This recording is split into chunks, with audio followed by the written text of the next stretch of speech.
So this environment you see here is what we call Python interpreter, which is basically a program that executes Python code. We can type our Python code in a file and give it to this interpreter, or we can type our code directly here in this interactive shell. So here we can write an expression like 2 plus 2. In programming, an expression is a piece of code that produces a value. So here, when we add 2 plus 2, we get a value. That is why we refer to this piece of code as an expression. So enter, we get 4. Let's try a different kind of expression. Let's see if 2 is greater than 1. We get true, which is an example of a Boolean value. You're going to learn about these Boolean values in the next section.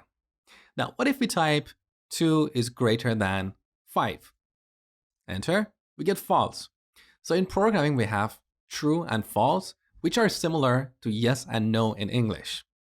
Now, what if we type 2 is greater than, but we don't add a second value here? Just press enter. We get a syntax error. In programming, syntax means grammar. So just like we have the concept of grammar in the languages that we speak, we have the exact same concept in programming.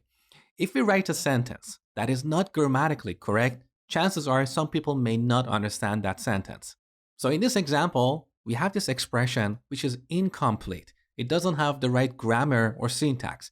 That is why Python interpreter is complaining by returning an error. So this interactive shell is a great way to quickly experiment with a bit of Python code. But that's not how we build real-world applications. To do that, we need a code editor. And that's what I'm going to show you in the next lecture.